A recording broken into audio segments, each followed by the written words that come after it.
누르고, 혹시 오션 이어링 인터내셔널 주주분 계신가요? 흔하게 들으실 수 있는 기업은 아니잖아요. 미국 쪽에 이제 중소형주의 하나에 속하는 기업이고, 오일앤 가스 산업군에 속하는 기업인데, 어떻게 보면 또 우주항공이나 방위산업과도 관련된 이제 기업이라고 볼 수 있습니다. 미국의 이제 휴스턴 쪽에 이제 위치한 기업이고, 성격상으로 보면은 매출 비중이 이제 오일앤가스 쪽, 특히 이제 서울시라고 해서 심해 쪽 관련해서 이제 로봇 잠수정이 있거든요. 그 관련돼서 매출 비중이 가장 높은 기업이라고 보시면 되실 것 같습니다. 보시면 이제 오션이어링 인터내셔널의 홈페이지고에 보시면은 주력 제품들이고 자체 공장을 갖고 있어서 인하우스로 해서 이런 로봇들을 직접 제작하는 글로벌리 거의 이제 마켓 시에 관련해서 이런 심해 로봇 관련해서는 글로벌 수위의 탑급의 이제 기업이라고 보시면 되실 것 같습니다. 그래서 보시면 자율주행차도 있고 자율주행 관련해서 이제 자율주행 심해 로봇 그 다음에 AMR이라고 혹시 들어보셨는지 모르겠는데 공장 자동화 할 때 이제 2차 전지 작년에 이제 한참 국내에서 떴었잖아요. 뭐 T로보틱스나 아니면은 뭐 티라유텍 관련해서 자율주행 AMR도 이제 납품하는 기업이고 자율주행 지게차 뭐 그런 것들 그런 제품들이 여러 가지 이제 제품 구색을 갖추고 있습니다. 음, 일단 파워포인트로 넘어와서 미국 기업 같은 경우에는 그 사업 보고서를 이제 보실 수가 있으셔야 되는데 설명을 사업 보고서하고 엑셀하고 파워포인트하고 같이 이제 왔다 갔다 하면서 이렇게 설명을 드리도록 할게요. 미국 주식을 투자하시면서 미국 사업 보고서를 열람하신 경험이 있으신가요, 혹시? 최근에 이제 국내 주식 관련해서는 지속적으로 이제 텔레그램 통해서 말씀을 드리고 있지만은 국내 증시 여건이 그렇게 좋은 여건은 아닌 것 같습니다. 그렇기 때문에 개인적인 의견이고 그다음에 정답은 아니지만은 지속적으로 이제 미국 주식을 비중을 높이시라고 이제 권유를 드리고 있습니다. 미국 주식을 만약 투자를 하신다면은 반드시 이제 국내 전자공시 시스템인 다트 시스템 열람과 같이 미국 전자공시 시스템이 에드가 시스템이라고 있거든요. 제가 이제 그 개인 노하우로 해서 이제 미국 주식 관련해서 어플과 웹사이트 11개 심의선에서 소개를 시켜드렸었잖아요. 그 중에 하나인데, 에드가 시스템이라고 이제 미국 전자공시 시스템이거든요. 보시면은. 그래서 컴퍼니 서치에서 이제 여기 보시면은 컴퍼니 서치 파일링스에서 서치바이에서 이제 미국 기업 같은 경우에는 국내 기업은 이제 5자리의 숫자로 연기되는데 미국 기업 같은 경우는 티커라고 있습니다. 티커 또는 아니면은 미국 기업 주식명의 전부 풀네임을 이제 입력하시면은 여기다가 오션 이어링 같은 경우에는 커명이 OIR이잖아요. 그러면 이렇게 리스트가 뜨고 들어가셔갖고 보실 수가 있으십니다. 그러면은 우측에 셀렉티드 파일 링스에서 미국 기업 같은 경우에는 이제 분기 보고서하고 연차 보고서가 이제 전부 이제 검색을 할 수 있는데 우측에 보시면 10K가 이제 애뉴얼 리포트를 해서 연차 사업 보고서고 연말 사업 보고서 10Q가 쿼터리 리포트를 해서 분기 보고서입니다. 그래서 여기를 클릭하신 다음에 View All 10Ks and 10Qs 여기서 이거를 클릭하시면은 해당 기업의 모든 분기 보고서하고 연차 사업 보고서를 열람을 직접 하실 수가 있으십니다. 그래서 오시니어링의 최근 23년 4분기 연차 사업 보고서를 같이 열람하시면서 같이 엑셀과 연계시켜서 설명을 드리도록 하겠습니다. 근데 이거를 디테일하게 전부 다 설명을 드릴 수는 없고요. 시간 관계상 중요한 내용들만 설명을 드리도록 하겠습니다. 녹화 중에 있습니다. 일단은 보시면은, 여기 보시면은, 근데 미국에는 이제 회계 마감월이 국내와 달리 이제 상당히 이제 틀리는 것들이 많습니다. 그렇기 때문에 그런 것들 좀 유의를 하셔야 되고, 오션이어링 인터내셔널은 당위스럽게 이제 국내 마감을, 회계 마감을하고 거의 같습니다. 그렇기 때문에 여기가 23년 4분기고요. 최근에 이제 24년 1분기 실적 발표됐고, 내일 장마감 후에, 그러니까는 모레 새벽에 24년 2분기 실적이 발표됩니다. 그렇기 때문에 오늘 설명을 드린 다음에 내일 모레 이제 실적 나오면은 그것도 업데이트해서 알려드리도록 하겠습니다. 일단 23년 4분기에 연차 사업 보고서를 보시면은 리스트가 이제 쭉 나오는데 보시면은 이제 비즈니스 관련해서 사업 개요나 아니면 국내 사업 보고서 내용 구성이 거의 비슷합니다. 근데 여기서는 보시면은 리스크 팩터라고 해서 이제 이쪽 부분에서 이제 중증적 연차 사업에서는 이 부분에 대해서 많이 할당을 해주고 있습니다. 그래서 좀 더 자세한 내용들을 보실 수가 있으시고요. 근데 정량적 분석 관점에서 보시면은 미국 사업보고서에서 지표들이 뽑을 수 있는 지표들이 국내 사업보고서보다는 좀 지표적인 자료들이 좀 부족합니다.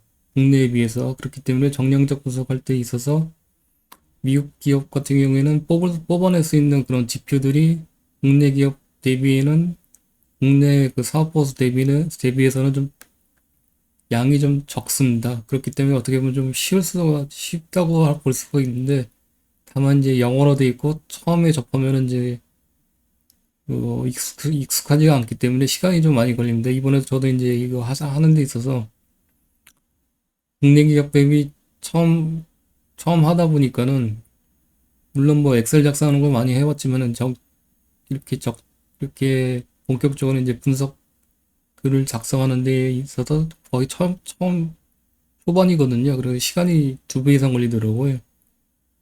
그래서 이렇게 연기가 되어 있고요. 이런 것들을 다 꼼꼼하게 이제 읽어보시는 게 필요하시겠죠. 그리고 저희들이 이제 가장 중요시 여기는 이제 정량적 분석 파트 2에 보시면은 파이낸셜 스테이트먼트 앤 서플리먼터리 데이터에서 여기도 이제 정량 지표를 여기서 뽑으시면 되십니다. 여기서 뽑으시면 되시고 여기서 읽어보셔야 될 거는 비즈니스 당연히 읽어보셔야 되고 리스크 팩터스도 한번 읽어보셔야 되겠지. 투자를 하시려고 하신다 그러면요. 전반적으로 한번 쭉 읽어보실 필요성이 있으십니다. 음, 일단은 파워포인트 설명드리기 전에 엑셀 작성을 했는데 여기서 이제 중요한 내용들을 파워포인트에 어디서 이제 뽑았는지 그것부터 먼저 설명을 드리고 파워포인트 설명을 드리도록 할게요.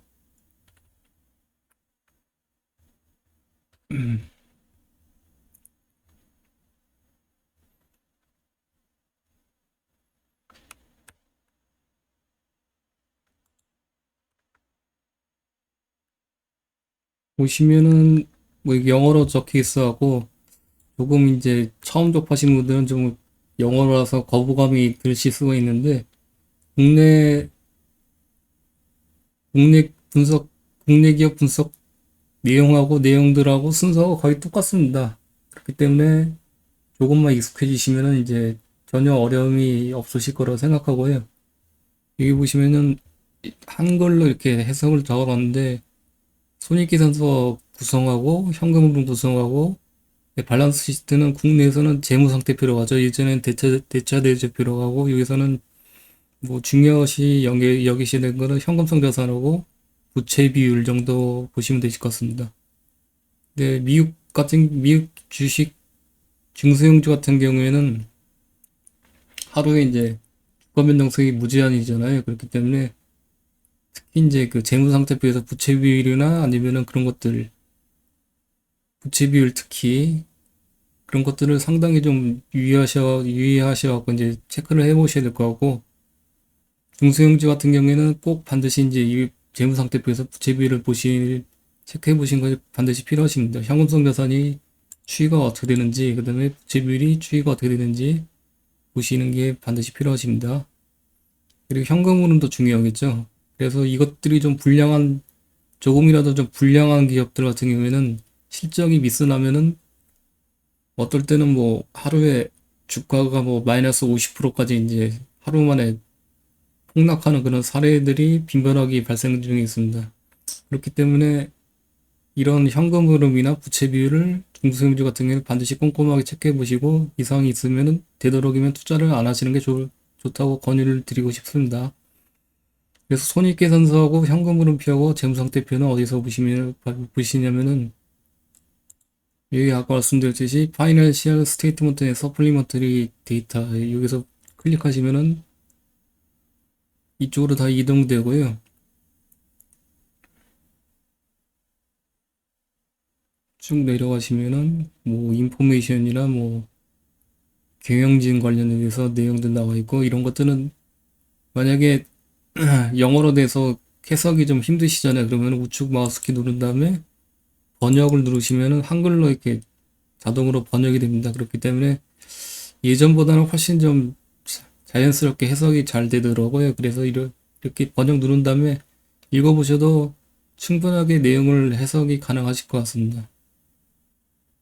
이렇게 진행 보시면 되시고 정 어려우시면은 일단은 처음이니까는 영어로 일단 진행해서 보시도록 할게요.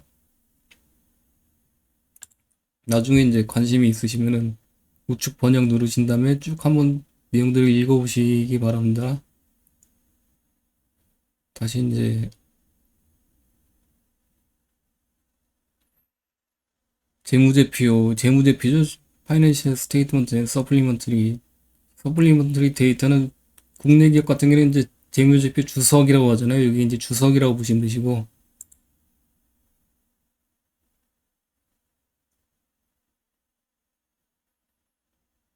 시작부터 졸려오시죠? 영어로 막 나와 있고 그러니까는 제가 지금 영어 발음이 좀 안 좋습니다. 그 양해를 부탁드리고요.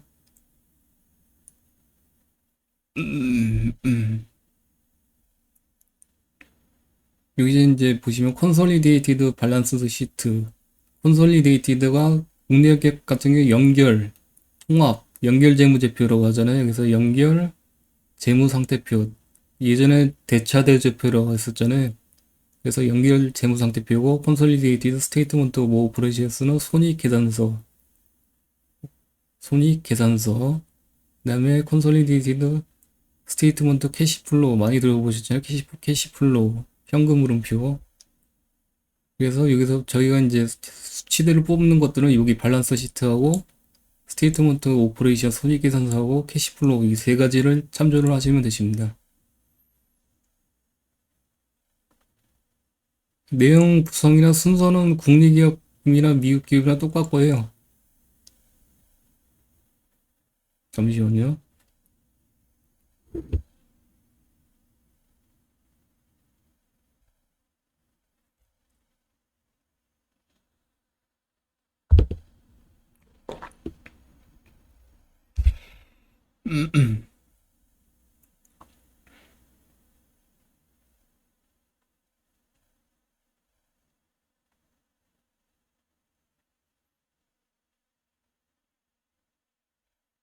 이제 여기가 이제 아까 말씀드린 연결 재무상태표라고 보시면 되시고 국내 기업 같은 경우에는 재무상태표에는 보통 처음에 나왔을 때 자산하고 부채하고 자본 이렇게 항목으로 구분되잖아요. 똑같습니다. 보시면 자산 에셋, 커런트 에셋은 자산은 이제 유동자산하고 비유동자산으로 구분되잖아요. 그래서 커런트 에셋이 유동자산, 그다음에 밑에 보시면은 이게 이제 토탈 커런트 에셋이 총 유동자산하고 밑에는 나머지들은 이제 비유동자산이겠죠. 그래서 전체 이제 총자산 이렇게 구분돼 있고 저희들이 필요한 자료들은 이제 여기서 중요한 것들이 세 가지가 있습니다. 자산에서 유동자산에 포함되는 것들이 항목에서 세 가지가 이제 중요한 게 있는데 첫 번째는 캐시 이커벌런트 현금 및 현금성 자산. 그래서 이 수치들을 다 뽑아서 발췌해서 분기별로 이제 나열을 시켰고요.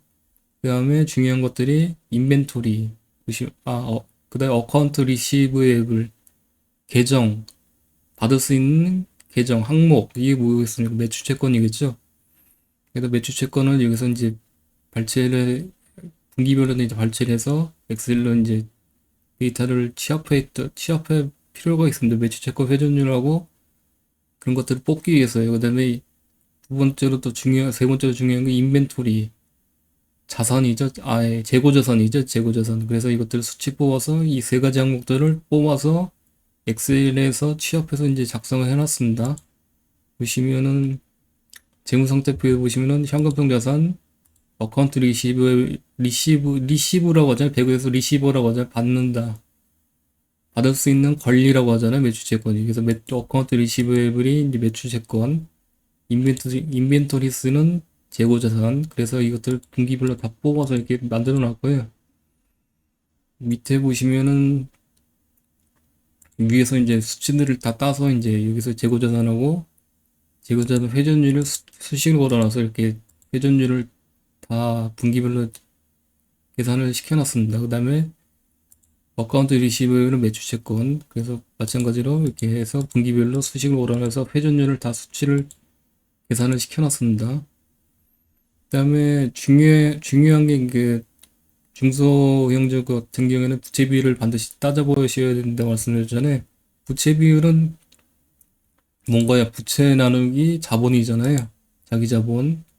그래서 여기 보시면은 부채를 발음이 좀 안 좋아하고 라이애빌리티라고 합니다. 라이애빌리티.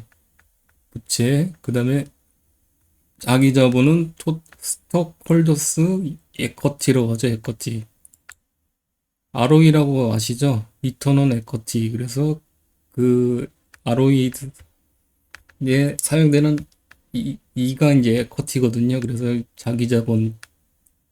그래서 이것들을 수치들을 여기서 또 마찬가지로 발췌를 하시면 되십니다.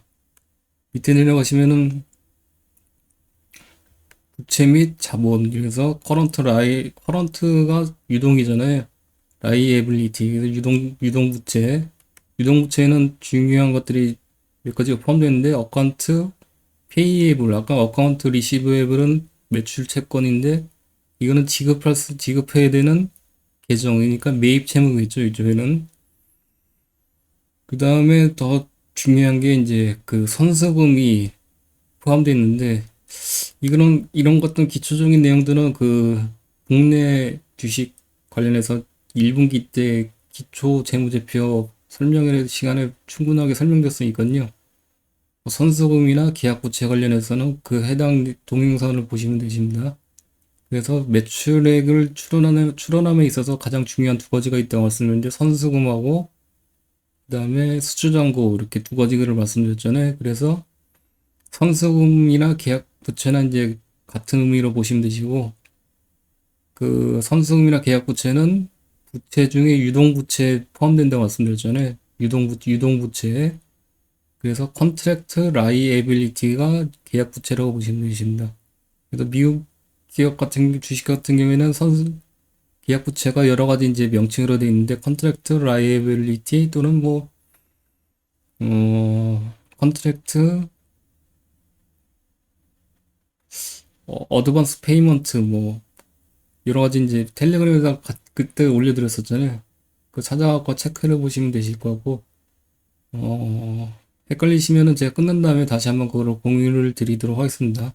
여러 가지 명칭들이 많더라고요. 그러니까 한 5개, 6개 명칭들이 있는데, 이게 이제 광의 선수금이라고 보시면 되시고, 컨트랙트 라이애빌리티, 분기별로 이제 수치들이 나와 있잖아요. 이것들을 분기별로 뽑아서 매출액과 레깅을 시킨 다음에, 그, 가장 높은 이제 레깅, 상관관계 코릴레이션이 나오는 분기 레깅을 찾아서 차트를 시키면은 매출액을 추론함에 있어서 이제 좋은 참고 자료가 될 수 있겠죠.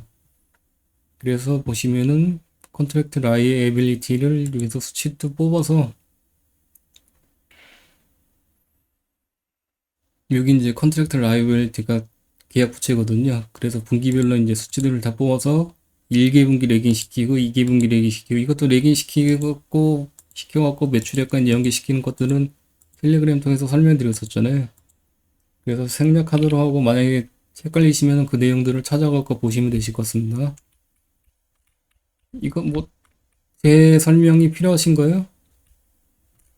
그래서 이제 매출액 상관관계는 코리레이션 걸고 그런 것들은 한번 기존의 영상에서도 몇 번 설명드렸었고 텔레그램에서 설명드렸으니까요. 만약에 정 궁금하시면 이거 끝난 다음에 설명이 끝난 다음에 다시 한번 질문해 주십시오. 그때 다시 한번 설명드릴 테니까요. 그래서 상관관계가 70% 이상이면 좀 유의미한 코리레이션 상관관계가 있다 보시면 되시고 2개분기 레깅 시켰을 때 매출액과 연계성이 높다고 보시면 되실 것 같습니다. 차트화를 시켜놨고 이쪽에 보시면은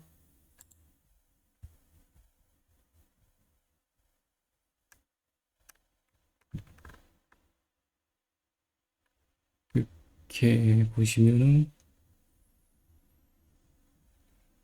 이게 이제 매출액이고요. 주황색이. 그 다음에 1개분기 레깅 시켰을 때 추입니다. 그래서 다음 분기가 24년 2분기 실적이 이제 내일 모레 새벽에 발표된다고 말씀드렸죠. 일단은 계약 부채 추세로 봤을 때는 QOQ로 매출액이 감소되는 추세가 체크되고 있습니다.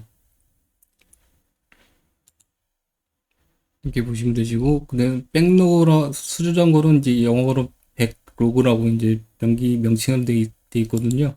그래서 사업보상에 마찬가지로 이제 그것들을 다 발췌해서 이렇게 만들었고, 여기는 이제 매출하고 상관관계가 좀 낮습니다. 그렇기 때문에 유의미성은 선세금 계약 부채 대비 좀 낮다고 보시면 되실 것 같습니다.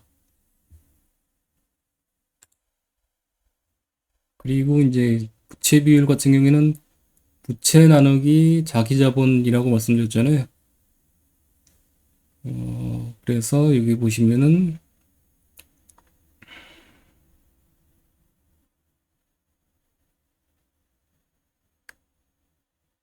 자기 자본이 이제 두 가지가 있습니다. 토탈 이쿼티는 총 자본이고 자기 자본은 오시애니링 쉐어홀더스 에쿼티 이거를 이 수치를 이제 이용하시면 되시겠죠.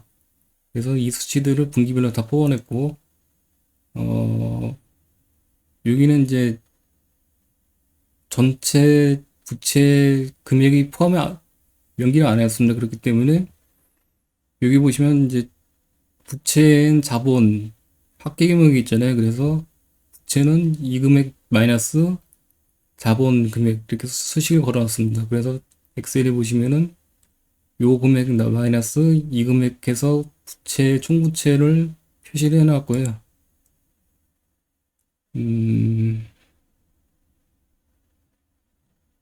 이렇게 보시면은 총 부채가 연결 해놨네. 1599 잠깐만요.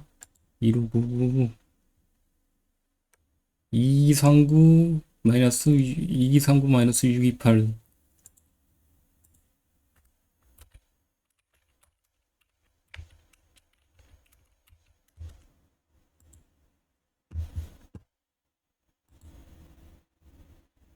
1111 차이가 나네.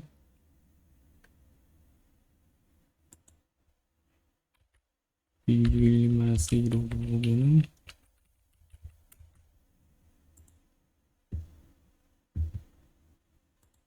12가 차이 나네요. 예커티를 629 잠깐만요. 맞는데 12가 차이가 왜 나지?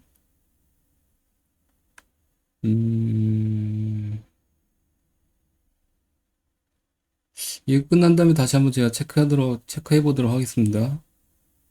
이렇게 큰 수치 차이는 아니니까요. 그래서 이렇게 보시면은 토탈 라이빌리티를 이렇게 그런 식으로 이제 뽑아서 이제 입력하시면 되시고 수치가 좀 차이 나네. 이건 다시 체크해갖고 알려드리도록 하겠습니다. 그래서 이제 부채 비율을 보시면은 이제 부채 나누기 자본이잖아요. 그래서 지금 24년 1분기는 254% 그렇게 낮은 부채 비율은 아닙니다. 이렇게 해서 부채 비율 관련해서 좀 리스크가 있는 상황이고 유의하셔야 할 필요성이 있으십니다. 그래서 부채 비율 같은 경우에는 뎃 레이시오라고 하거든요. 그래서 추세를 명기를 해놨고, 뎃 레이시오가 어디냐.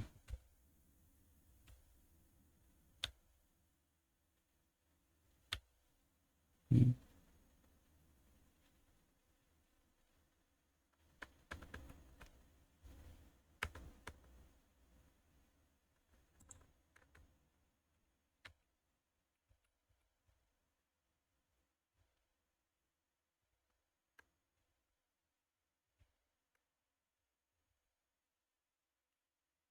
이 차트를 안 만들어 놨는데, 이거는 해놨는데, 일단은 과거에 보시면은, 이게 또 차트와 추가시켜갖고 제 엑셀 제공률을 드리도록 했습니다. 이제 18년 1분기는 18.8%에서 추세가 계속 높아지다가 302%까지 올라갔다가 최근에 좀 조금씩 빠지는 추세인데 재비율이 높다고 보시면 되시고 여기서는 리스크 관리가 필요하다고 보시면 되실 것 같습니다. 그래서 재무상태표에서 이렇게 수치들을 뽑아서 정량적 지표로서 일단 안정성 있는지 그런 것들 체크하시면 되시고요. 그 다음에 가장 이제 필요한 기본적인 이제 손익계산서 아까 컨solidate statement of operations 이거 벌써 30분 지났네. 설명을 본격적으로 시작도 안 했는데 그래서 일단 레비뉴가 이제 매출액이거든요. 미국 기업 같은 경우에 처음이니까는 조금 이제 자세하게 설명드리는데, 레비뉴 매출액, 이 명칭들은 꼭 외우셔야 됩니다. 레비뉴 아니면 NET, 넷 세일스라고 하거든요. 그래서 두 개의 명칭으로 일반적으로 매출액이라고 보시면 되시고, 그 밑에 나오는 이제 코스트 오브 서비스 앤 프로덕트, 이제 코스트가 비용이잖아요. 매출액 밑에 바로 나오는 비용은 뭐겠나요? 매출, 원가. 그리고 그로스 마진. 그로스 마진은 매출 총이익률이겠죠. GPM, 셀링, 제너럴 앤 게되는데 여기는 판관비. 그래서 인컴 프롬 오퍼레이션. 인컴이 이제 이익이잖아. 이 프롬 오퍼레이션은 영업 활동을 통한 이익, 영업 이익이라고 보시면 되시고 인터레스트 인컴은 이자 수익. 인컴, 그 다음에 인터레스트 익스펜스는 이자 비용. 이렇게 보시면 되십니다. 그래서 밑에 보시면은 순이익 같은 경우에는 넷은 순이익 단위 순이잖아요. 순이익. 이렇게 보시면 되죠. 여기 보시면 이 어닝 퍼 쉐어는 많이 들어보셨죠? EPS 보시면 되시고 여기서 이제 저희들 필요한 매출액, 매출원가, 판관비 이 세 가지를 뽑아서 손익계산서를 입력하시면 되십니다. 국내기업하고 똑같잖아요. 다음으로 필요한 게 이제 현금 흐름, 컨solidate 스테이트먼트 캐시플로우 연결 현금 흐름표. 그래서 현금 흐름표는 세 가지 이제 내역으로 구성되어 있고 항목으로 구성되어 있고 영업 활동 현금 흐름. 그래서 OCF라고 설명드렸었잖아요. 오퍼레이팅 액티비티 캐시플로우. 그래서 OCF라고 보시면 되시고 영업 활동 현금 흐름이라고 보시면 되시고 여기는 이제 중요한 것들이 뭐겠나요? 감가상각비, 디프리시에이션의 아모티제이션은 이거는 유형자산 감가상각비, 무형자산 감가상각비라고 보시면 되시고 디프리시에이션은 아모티제이션 이거는 외우시면 되실 것 같습니다. 그 다음에 중요한 게 매출채권, 어카운트 리시브에블, 앤 컨트랙트 에셋, 계약자산도 있네 보니까요. 그래서 인벤토리, 재고자산 이 세 가지 항목들이 이제 주요하게 이제 작용해서 캐시플로 OCF를 이제 마이너스 시키든지 플러스 시키든지 이제 중요하게 이제 세 가지 항목들이 주요 인자겠죠. 보시면 되시고 그래서 여기 보시면은 하단부에 보시면 넷 캐시 프로바이디드 바이 오퍼레이팅 액티비티스 이렇게 되어 있는데 OCF는 이 금액들을 발췌해서 입력을 하시면 되십니다. 그리고 현금 흐름은 국내 재무지표하고 똑같이 이제 누적으로 되어 있기 때문에 여기는 연차사보고서에서 209955 돼 있으면은 이게 1, 2, 3, 4분기 다 누적이잖아요. 그래서 23년 4분기 계산을 다 해놔서 이렇게 입력을 해놨습니다. 그래서 합산을 이렇게 4개를 해도 20, 210, 여기 이제 아까 들어가 있는 거는 1000달러 단위거든요. 근데 입력하실 때는 100만 단위로, 100만 달러 단위로 이제 입력을 해놨기 때문에 210 보시면 아까 209 돼 있었잖아요. 이게 이제 210으로 입력을 해놨습니다. 합산했을 때 이제 그것들을 다 분산해서 계산을 해놔서 입력을 해놨습니다. 그 다음에 캐펙스가 이제 산출이 필요하시잖아요. 국내 기업 같은 경우에는 이제 투자활동 현금으로 투자는 인베스팅이잖아요. 인베스팅 캐시플로우 from investing activities 이게 투자 활동 현금 흐름이잖아요. 여기서 이제 국내 기업 같은 경우에는 유형자산 취득 플러스 무형자산 취득 마이너스 처분 이렇게 해서 합산을 시켜서 계산을 하는데 미국 주식 같은 경우에는 캐펙스 뽑는 건 상당히 편합니다. 보시면은 퍼체이스는 구매거든요. 프로퍼티 자산 및 장비 이 키포먼트 그래서 자산 및 장비의 구매 이게 이제 캐펙스라는 게 캐피탈 익스펜디처 자본 지출이잖아요. 유형자산과 무형자산을 취득한다 보시면 되시고 자산을 이제 구매한다 보시면 되십니까? 이게 이제 퍼체이스 오브 프로퍼티의 이 키포먼트 요거 한 줄이 캐펙스라고 보시면 되십니다. 그래서 이 금액만 입력을 하시면 되십니다. 이것도 물론 이제 분기별로 다 합산이 되어 있기 때문에 누적이기 때문에 분기별로 이제 다 마이너스를 감을 시키셔야겠죠. 그래서 캐펙스는 Purchase of Property and Equipment 여기서 투자활동 현금으로 해서 이것들을 뽑으셔서 입력을 하시면 되십니다. 그래서 이제 캐펙스들을 뽑았고 FCF는 당연히 이제 OCF만 해서 캐펙스기 때문에 수식을 다 걸어놨고요. 그래서 분기별로 현금 흐름을 다 발제시켜서 엑셀화 시켰고 차트를 시키시면 되십니다. 이렇게 차트를 시키시면 되시고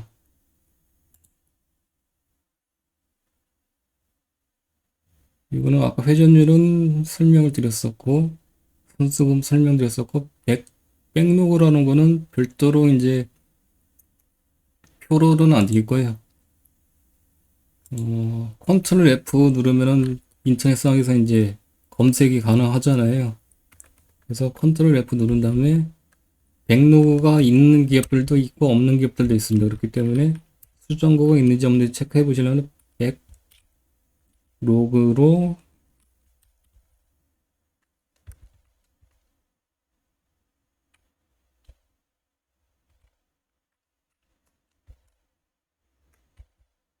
이게 좀 얘기한데 그러면은 이렇게 백로그 관련해서 이렇게 명기가 되어 있고요.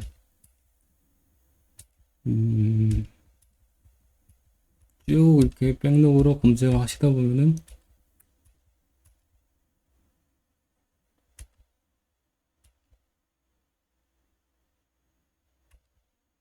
이렇게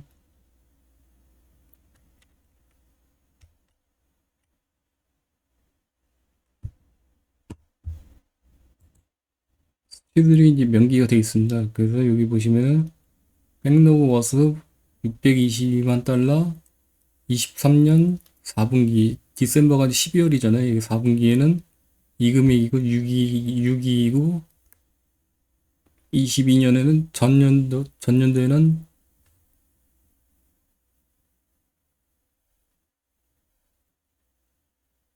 전년도 6이고 전년도에는 155만 달러. 그래서 이것들을 입력을 찾아서 이제 입력을 하시면 되십니다. 6이 23년 4분기에는 467. 잠깐만요. 467이 어디서 나왔지? 6이 마이너스 155만이 이제 증가된 거잖아요. 그래서 6이 마이너스 155 하시면 되실 거고, 이게 명확하게 명기가 되어 있는 게, 여기 있네요. 백로그 엔드 오브 피리어드. 해당 분기의 말에 100도라고 보시면 돼요. 6이 467 이렇게 보시면 되십니다. 위에 보시면 23년도 4분기 연말 연차에 6위 100만 달러, 6위 62만 2천 달러. 그래서 100만 달러 단위라면 이게 세 자리에서 지워버리고 62467을 해서 입력을 해놨습니다. 62467 백로그. 지금 이렇게 보니까는 백로그가 전체 매출액과 연계되는 게 아니라 그 세그멘트상 제품별 매출 구분이 5개로 구분되거든요. 서브시 로보틱스하고 매니팩처럴드 프로덕트. 근데 전체 매출하고 연계되는 게 아니라 여기만 연기가 되네 보니까요. 매니팩처럴드 프로덕트 제품군에 대해서. 그래서 전체 매출액하고 추이를 커리레이션 때 40%대 나왔잖아요. 그러면은 여기하고만 여기 이쪽 매출하고 코리레이션 걸면은 유의미한 수치가 나올 것 같습니다. 잠깐 해볼까요? 이거 40분이네. 또 출근도 하셔야 되는데. 이 밑에 보시면은 비즈니스 세그멘트별로 이렇게 그러니까 제품별 매출액으로 해서 사업 부분별 매출액을 이제 연기해놨고, 하나, 둘, 셋, 넷, 5개가 있거든요. 그래서 여기 보시면 매니팩처럴드 프로덕트에 대해서 이제 여기에 대해서 백로그가 되어 있잖아요. 그러면은 기준에는 전체 매출액과 코레레이션 걸어놨는데 90, 여기 이제 90열이잖아요. 90열. 아이고, 잠깐만요. 이렇게 이런 식으로 체크하는 거지. 그래서 한번 사례를 보여드린 거니까요. 근데 이게 수치들이 19년 4분기 이전엔 이 항목들이 차이가 나더라고요. 그래서 20년 1분기부터만 이렇게 명기를 해놨고, 여기 보시면은 코릴레이션을 다시 한번 걸어볼게요.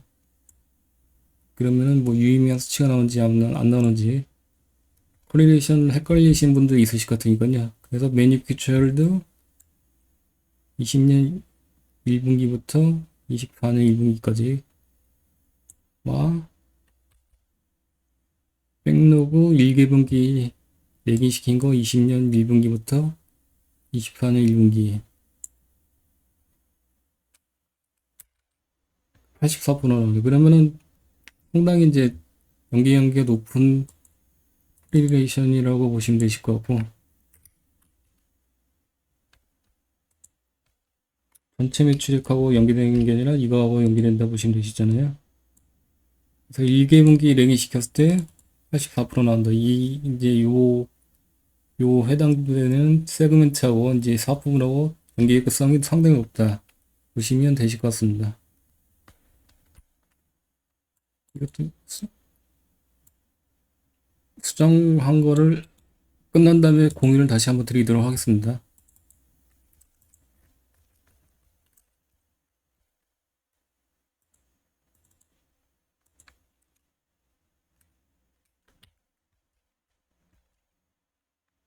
이렇게 하시면 되시고,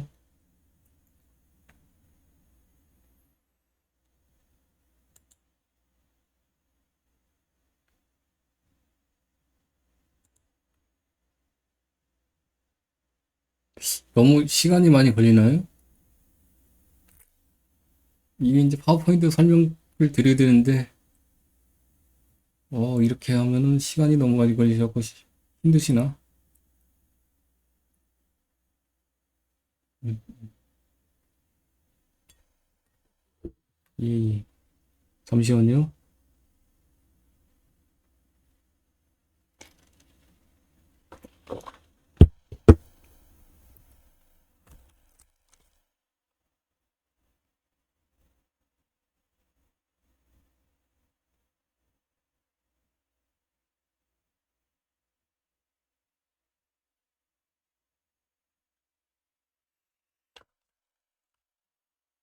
이렇게 보시면 되시고, 그 다음에 정량적 분석은,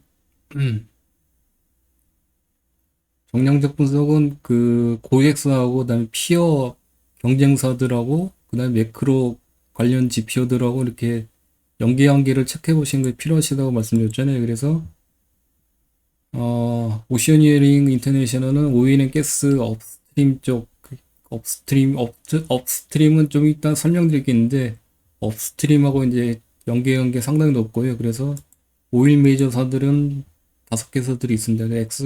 특히 이제 유명한 게 엑슨모빌하고 쉐브론, 미국 쪽에. 근데 영국의 BP하고 로얄더치스에 있는데, 그래서 여기서는 일단 2개 오일 메이저사들의 캐펙스만 이제 뽑아왔습니다.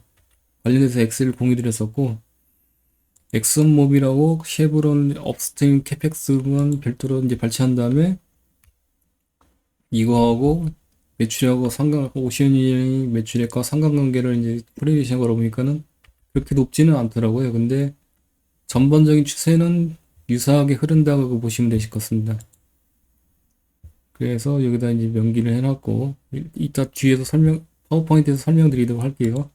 유가하고 상관관계도 체크를 해봤는데, 60%면은 아주 높지는 않지만은 그래도 어느 정도 유의미한 상관관계를 보인다 보시면 되실 것 같습니다.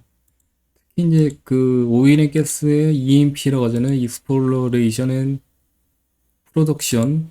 그래서 관련 기업들에서 이제 첫 번째로 이제 탐사 쪽 관련 이제 서브시 기업이라고 하잖아요. 그래서 오션이 탐사 쪽 관련해서 이제 기업이고 탐사하고 시추 쪽에 서포트 보조 기업이라고 보시면 되실 것 같고, 시추 관련해서는 오프시어 시추 기업들이 있는데 그런 기업들 같은 경우에는 이제 유가하고 상관관계가 상당히 높더라고요, 보니까요. 매출 실적들이. 그래서 그것도 파워포인트에서 설명드릴 거고, 이거는 이제 비즈니스 세그멘트는 4가지가 있는데 파워포인트 관련해서 거기서 설명드리도록 하겠습니다. 그래서 이 매출 비중 각각 다 뽑았고요. 그 다음에 세그멘트 사업 부문별 4가지 사업 부문의 영업이익들, OP는 오퍼레이팅 프로핏이라고 보시면 되시고, 영업이익 이전에 이거는 뭐 기본적인 거 아시니까 영업이익도 명기돼 있어갖고 다 뽑고, OPM 사업 부문별로 OPM 뽑고, 그 다음에 지역별 매출액 이렇게 산출해서 뽑았습니다. 시추기업들이 자료가 다 날라갔네. 이거 아니구나, 있구나.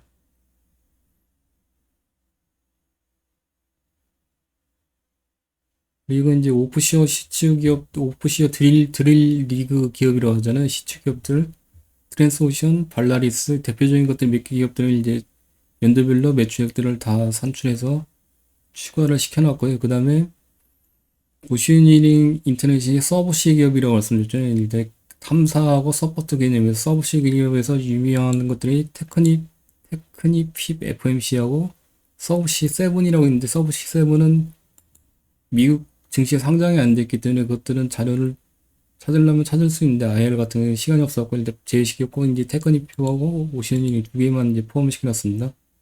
엑슨모빌과 쉐브론 아까 설명드렸었고, ROV 관련해서는 여기 유틸라이제이션, 그러니까 이것도 이제 파워포인트에서 설명드리도록 할게요.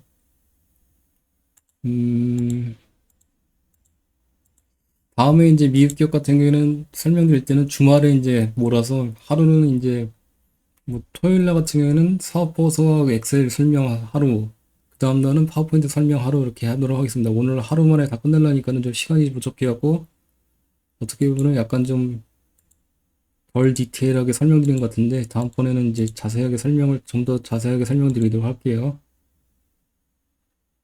그래서 사업 보고서를 에드가 시스템 보시면서 이렇게 뽑으시면 되시고, 이제 이건 재무제표를 보시면 되시고, 음, 잠깐 이제 사업 계열을 잠깐 보시도록 할게요. 사업 계열을. 아까 손익계산서를 보셨잖아요. 그 사업 계열은 비즈니스라고 보시면 되시고, 여기서 중요하게 보셔야 될 거는, 파워포인트에 설명해놨으니까 거기서 설명하면서 보시도록 하겠습니다.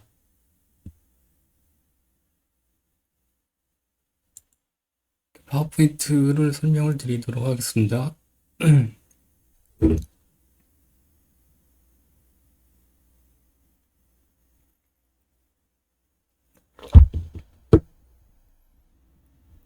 잠시만요.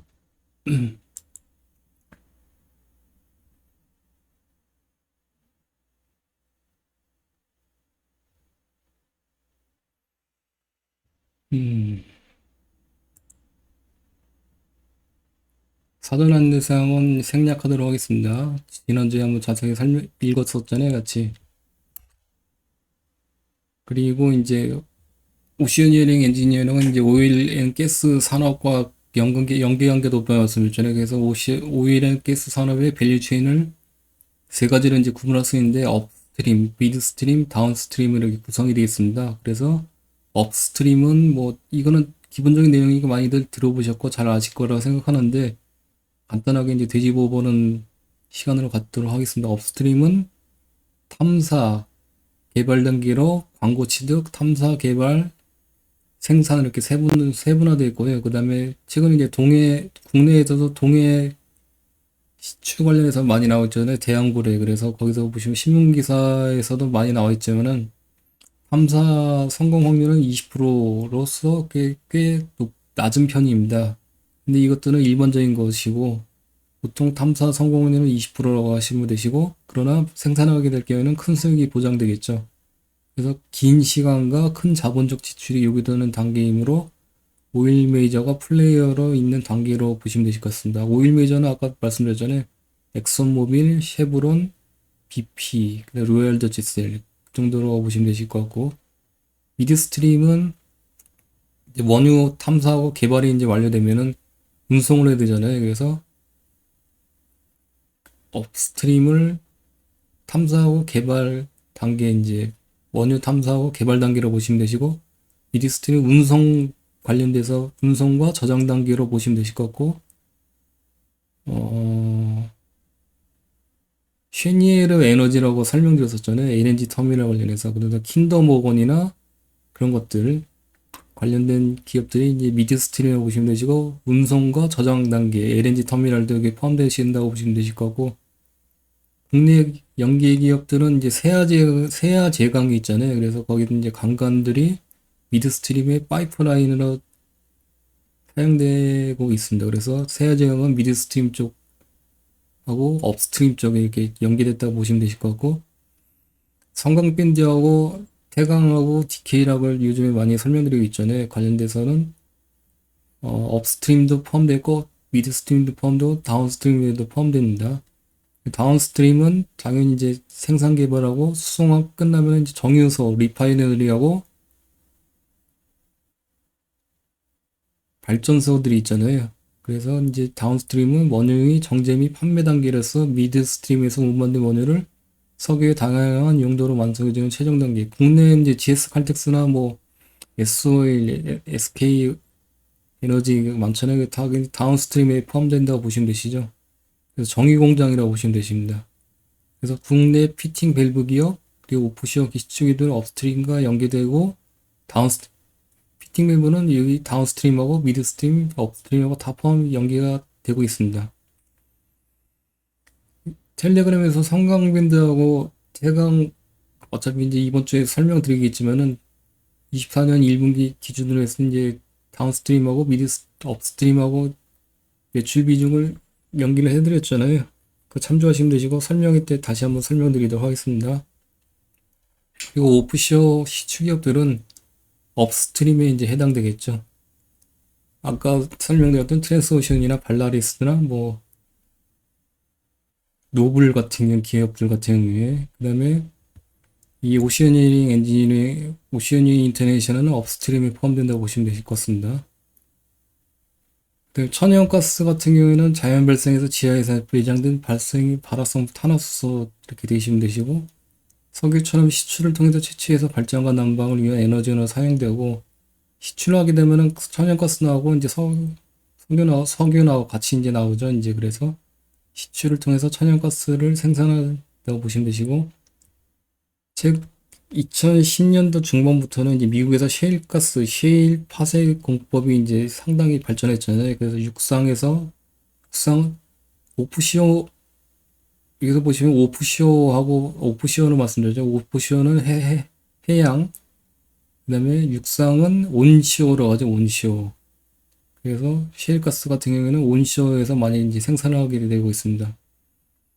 그래서 이렇게 천연가스를 이성 방식에 따른 구분으로 보시면은 천연가스는 이제 기체잖아요. 그래서 부피가 크고 중간에 소실될 우려가 있기 때문에 멀리 운반하기가 어렵습니다. 그래서 최근에 이제 국내 조선사들이 수주 잔고가 높고 이제 주가가 많이 상승하는데 주사에는 이제 LNG 관련해서 LNG 캐리어들, LNGC 아니면 VLGC 그래서 수주를 많이 하고 이제 고가로 그래서 이게 이제 LNG하고 연관된다고 보시면 되시고 국내 조선 기업들은 이제 이 LNG 운반선에 대해서 기술력이 이제 글로벌리 가장 높다고 보시면 되실 것 같습니다. 그래서 LNG를 저장과 장거리 운송을 위해서는 초저온으로 액화시키는데 이것이 이제 액화 천연가스라고 보시면 되죠. LNG. 액화하면은 부피가 600분의 1로 줄어들어서 운송 효율성이 높아진다고 보시면 되시고 LNG를 전용선에 실어서 운송하면은 각국에서 LNG를 다시 기화해서 발전소와 각 가정에 이제 공급하게 됩니다. 그러면은 과거에 이제 22년인가요?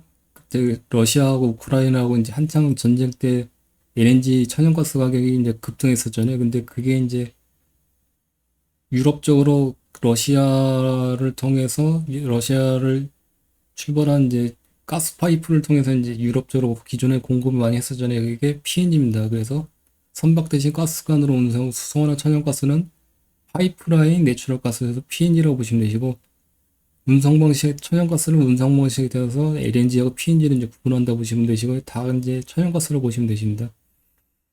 그래서 가스를 채취하고 저장했다가 액화시켜서 수송하고 LNG 캐리어, LNGC 다시 기하해서 공급하는 일련의 과정마다 필요한 시설물과 장비가 작업이 별도로 다 있습니다.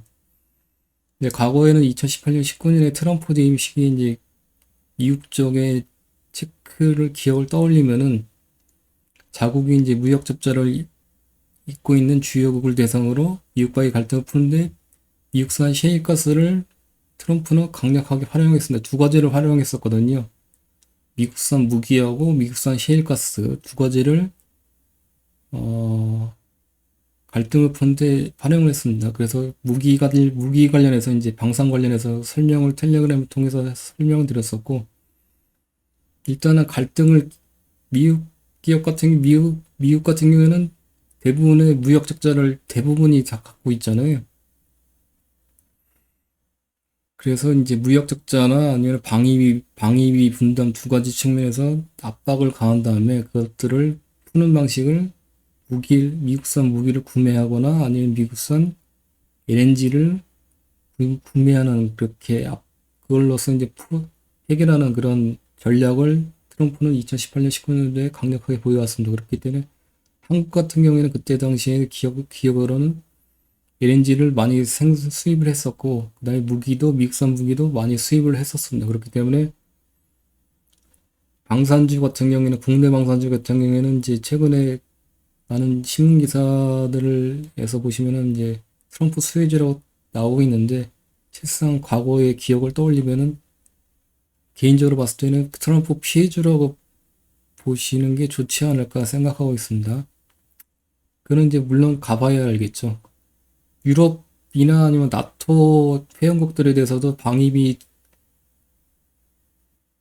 분담을 안 하는 국가들이 있거든요. 그래서 그것들을 다 일률적으로 방위비 분담을 하라고 이제 압박을 하고 있는데 그 의미는 미국산 무기를 구매하라는 거거든요. 그렇기 때문에 최근에 이제 뭐 폴란드나 뭐 그런 데 동유럽 국가들도 최근에 나토 가입한 국가들 많잖아요. 그쪽들을 이제 압박을 이제 아마 할 거예요. 이제 아마 만약에 트럼프 후보가 재선을 성공하게 되면은 그러면은 국내산 K방산 무기들이 이제 가성비가 높긴 하겠지만은 미국 쪽에서 이제 유럽 국가들이 이제 미국 쪽하고 이제 개선을 계속 시켜야 되잖아요. 그렇기 때문에 아무리 가성비가 좋더라도 쉽지는 않은 여건이 될 것이라고 개인적으로 판단하고 있습니다. 그럼 나중에 다시 한번 자세하게 기회 되면 설명을 드리고 천연가스도 마찬가지예요. 그래서 이것들을 이제 무기화시켜서 각국에는 이제 압박을 해서 수출을 증대시키는 전략을 가져가려고 하고 있습니다. 그렇기 때문에 최근에 이제 성강밴드하고 태강을 계속 설명을 드리고 있는데 이것들이 트럼프의 전략과 이제 연계되기 때문에 이렇게 설명을 드리고 있습니다. 그래서 오웬의 가스 산업은 아까 업스트림, 미드스트림, 다운스트림 이렇게 설명드렸었는데 이제 관련된 미국 기업들 같은 시추 기업들하고 미드스트림하고 다운스트림은 뭐 크게 이제 고려를 하실 필요가 없으실 것 같고 이제 투자 측면에서 이 두 가지를 고려를 하셔야 되잖아요. 근데 일단은 설명드리고 뒤에 가서 다시 한번 설명드릴게요. 투자 관점에서 업스트림하고 미드스트림 어떤 게 유리할까 생각을 해봤는데 개인적으로는 미드스트림 쪽이 유리하지 않을까 생각하고 있습니다. 업스트림 특히 시추 같은 경우에 오프쇼 시추 같은 경우에는 아까 유가하고 이제 연계 높다고 말씀드렸잖아요. 근데 트럼프 전략은 시추를 통해서 생산을 많이 하고 그런 압박을 각국의 이제 동맹들이나 글로벌 국가들을 압박을 해서 이제 LNG 수출을 증가시킨다는 그런 개념이잖아요. 그렇기 때문에 유가는 상승보다는 하락할 수 있는 개연성이 있습니다. 그 당시에 트럼프 재임 시절에 그랬었거든요. 그러면 유가가 하락하게 되면은 실적은 이제 업스트림 기업이나 아니면 오일 메이저 기업들은 이제 실적이 유가하고 연계되기 때문에 실적이 이제 하락할 수 있는 개연성이 있겠죠. 그래서 주가 측면에서는 좋지 않을 것 같고 다만 이제 저장이나 수송 쪽에서 여기가 이제 증가되니까 매출이나 실적들이 이제 증가될 수 있는 개연성이 있잖아요. 그렇기 때문에 국내 조선주 같은 경우에는 괜찮을 것 같아요. 트럼프 수혜지라고 보시면 되실 것 같고. 근데 다만 이제 오프쇼어 드릴 시추기업 같은 경우에는 뭐 시추를 늘린다고 하지만은 전반적으로 내용을 봤을 때는 그렇게 좋지는 않을 것 같다 판단하고 있습니다. 그렇기 때문에 시추를 증가시키는 거는 이쪽 증가시키는 데 있어서 거기 들어가는 이제 부품들 그러니까 뭐 태강이나 뭐 성강밴드 같은 피팅 밸브 부품들이나 아니면은 케이싱 아니면은 조선 수송선 그다음에 뭐 킨더모건 같은 이제 미드스트림이 이제 파이프라인들 뭐 그런 기업들이 이제 수혜를 받을 거라고 판단이 들고 있고요. 나중에 다시 한번 자세하게 설명드리도록 하겠습니다. 정리해서 설명드릴게요. 그래서 업스트림은 이제 채굴 탐사하고 이제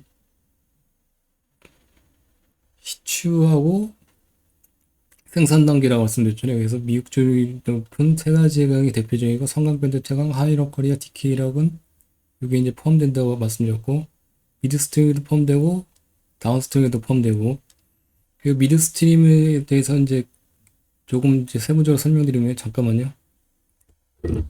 아유.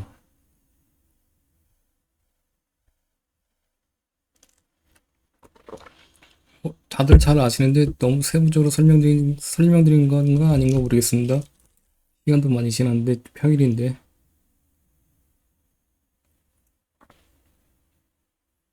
잠시만요.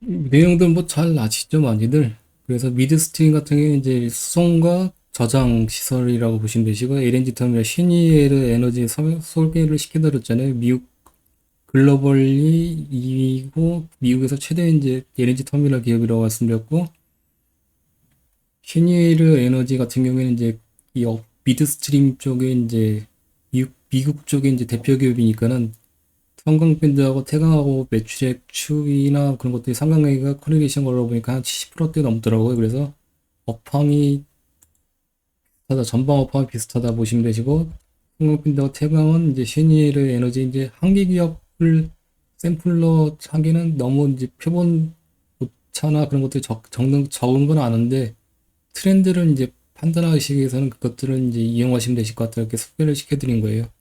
그래서 LNG 터미널 관해서 시니어 에너지 소개를 시켜드렸고 태강하고 성강밴드 설명회 때 그때 설명을 다시 한번 드리도록 하겠습니다.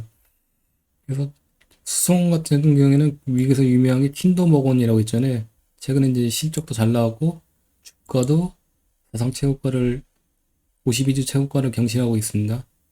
저장과 수송 부분에서 천연가스를 LNG로 만들려면 에카터미널이 필요하고 육상에 대규모 장치 산업이라는 특징을 가지고 있습니다. 예, 지금 미국 바이든 대통령이 이제 LNG 터미널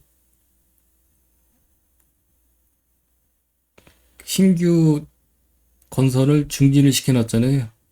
그거를 이제 트럼프 후보가 재선이 되면 바로 이제 그거를 풀어서 신규 건설을 추진시킨다 그렇게 지금 공약으로 이제 걸고 있습니다. 그 다음에 LNG가 천연가스가 이제 기체잖아요. 그래서 그거를 액화시키는 것이 필요하는데 FLNG라는 거는 플로팅 LNG라고 하고 바다 위에서 띄워놓은 시설물에서 천연가스를 LNG로 액화하는 무유식 액화 천연가스 설비라고 보시면 되시고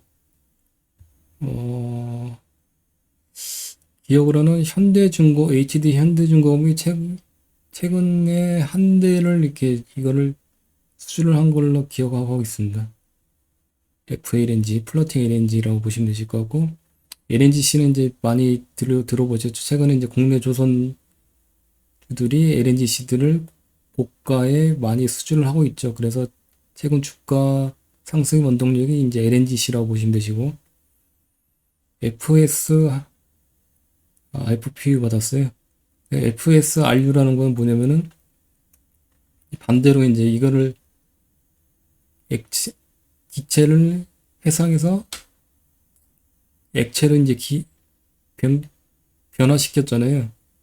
체인지 시켰는데 그러면은 다시 이제 LNGC를 운송을 한다면 육상에서 그걸 기화시켜야 되잖아요. 그래서 FSRU 플로팅 스토리지 리게시피케이션 유닛이라고 하고 배로 수송한 LNG를 다시 사용하려면 다시 기체를 이제 만들어야 되는데 이렇게 LNG 터미널로 통해서 할 수도 있고 VU식 그러니까는 해상 임시 LNG 터미널이라고 보시면 되신다. VU식 기아 설비를 쓰는 곳이 또 있습니다. 그래서 이것들을 FLNG의 반대 개념이라고 보시면 되시고 바다에 띄워놓고 육상 분야가 필요 없어서 육상 터미널 비용의 절반이면 만들 수 있다고 보시면 되시고 이것들은 이제 그 각국의 이제 LNG 시설이 필요한 국가들의 일 통해서 이제 배를 이제 옮기면 되잖아요. 그래서 글로벌리 티커명이 E라고 있거든요. 풀네임은 좀 기억이 안 나는데 그거 끝나면 예전에 한번 몇 년 전에 분석한 자료가 있거든요. 그거 공유를 시켜드릴게요. FSLU 그다음에 PNG형 파이프 수송 이게 이제 미드스트림에 포함되잖아요. 이게 이제 킨덤 보건이 이제 유명하고 파이프로 수송하는 PNG 핵심은 가스관 관련되는 관광업체 세아제강 연계된다고 보시면 되시고 투자기에는 여기 요 PNG형 파이프 수송하고 LNGC LNG 터미널 이 실전 투자 관점에서 미국 기업 같은 경우에는 거기에 이제 그쪽에서 유용할 것 같습니다. 이 업스트림의 천연가스 시추 기업들은 투자 관점에서 좀 메리트가 낮다고 판단하고 있습니다. 근데 최근에 이제 그 AI와 전력 수요 급증에 따른 천연가스 업체 자신감이라는 리포트가 있는데 4월 22일 날 하나증권에서 이제 자료를 발간했고 내용들이 보면 좋습니다. 근데 최근에 이제 AI와 전력 수요 급증에 따른 뭐 전력원들 관련해서 많은 내용도 있죠. 원전, SMR, 그 다음에 천연가스, 수소, 뭐 이렇게 대표적인 신재생, 태양광 뭐 그런 것들 많은데 LNG 미국 쪽에서는 최근에 이제 수소 쪽도 연계한 게 높고 원전도 연계한 게 높고 천연가스도 연계한 게 높다고 보시면 되십니다. 그래서 관련 내용이고 AI 관련돼서 천연가스도 이렇게 연계관계가 있다 보시면 되실 것 같습니다. 그래서 최근에 이제 그 이거에서 킨덤 오원이 이제 여기 이제 엮여갖고 많이 주가가 상승하고 있습니다. 최근에 이건 한번 읽어보시면 되실 것 같고 그리고 최근에 이제 오일 메이저 업체들의 석유 시추 관련해서는 오일앤가스 시추 관련 트렌드는 육상이 아니라 해상 쪽의 심해 쪽의 시추 탐사 비중이 늘어나고 있다는 것이 실질적인 트렌드입니다, 현재.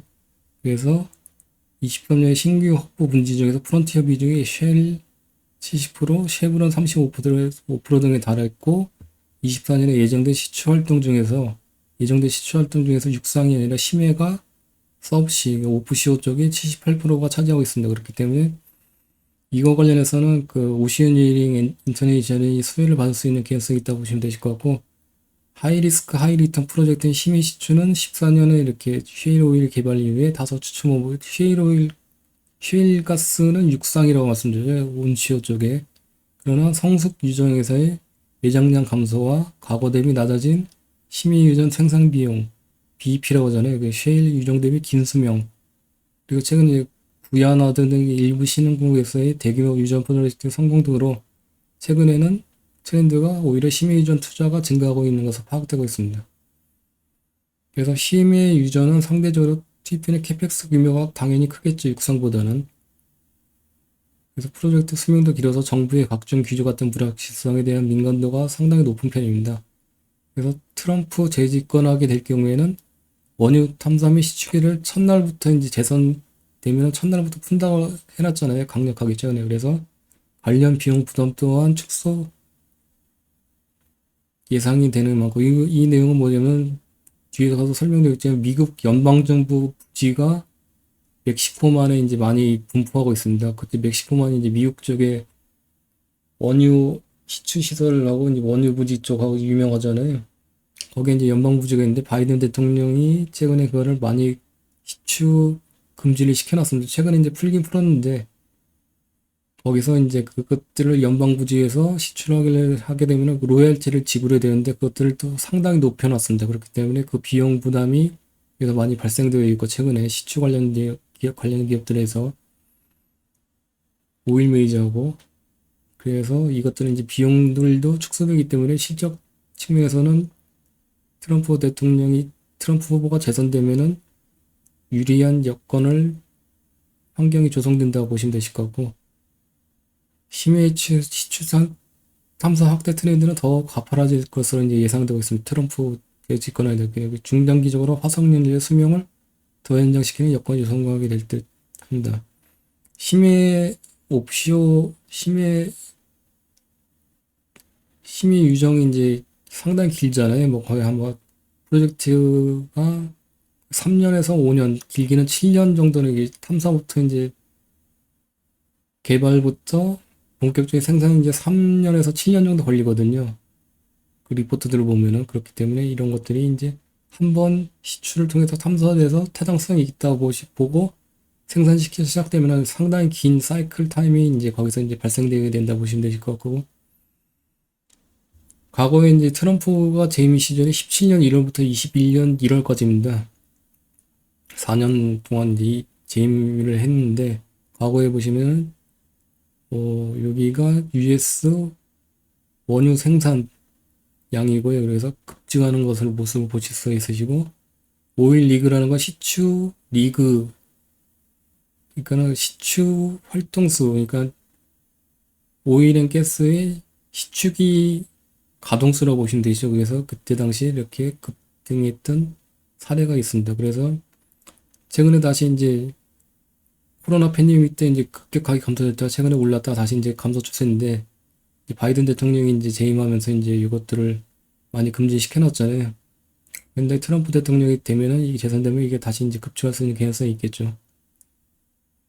과거 사례를 참조하시면 되실 것 같고 트럼프 대임 시절에 그런데 이제 시출 관련해서 이제 두 가지를 이제 구분하실 수가 있으십니다. 온시어는 이제 셰일가스 쪽 관련되어 있다고 보시면 되시고 오프시어도 셰일가스가 되는지 모르겠네요. 그래서 이제 두 개로 구분을 해놨고요. 이거는 베이커 휴즈라고 이후에 이제 이거 텔레그램 통해서 이제 링크를 같이 걸어드렸잖아요. 거기서 이제 리그 수를 엑셀도 공유를 드렸잖아요. 그래서 뽑을 수가 있습니다. 그래서 그 베이커 휴즈의 이제 리그 가동 추이를 2000년도부터 최근까지 이제 일별 주별로 이제 연기를 해놓고 그걸 엑셀에서 엑셀을 통해서 이제 그래프를 차트를 직접 만든 거거든요.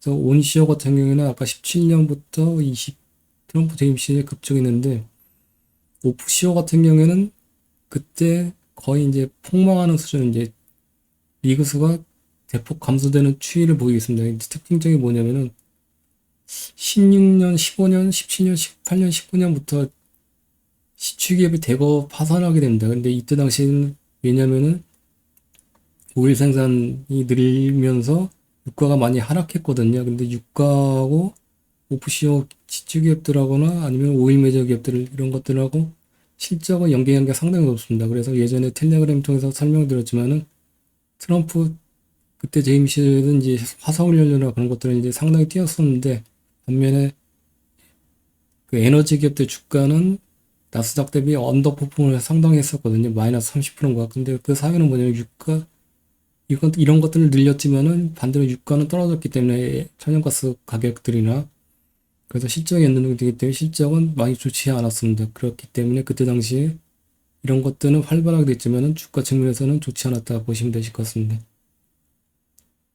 그래서 시추기업들에 관련돼서 트럼프 대임시는 이제 손익 계산서를 이렇게 명기를 해놨고 보시면 17년, 18년, 19년, 20년 여기가 이제 코로나 팬데믹 때잖아요. 유가가 마이너스 유가까지 떨어졌을 때 실적이 폭망했고 다이아몬드 오프시어 같은 경우에는 이렇게 실적이 급감하는 모습을 보실 수 있습니다. 유가하고 연동된다 보시면 되시고 보호고 드릴링도 파산 기업은 파산했고 이제 재성장하게 하게 됐죠. 그다음에 트랜스오션도 이렇게 보시면은 이때 당시 적자를 지속하고 있고 트랜스오션 같은 게 파산은 안 하고 드릴링 시추 기업들 중에서 유일하게 이제 파산 안 하고 계속 적자 구조를 이어가는 기업이라고 보시면 되실 건데 발라리스도 파산됐었고 재성장했죠. 이렇게 보시면 그래서 실적이 이때 당시에 상당히 안 좋았습니다. 근데 최근에 이제 조금씩 살아나는 분위기인데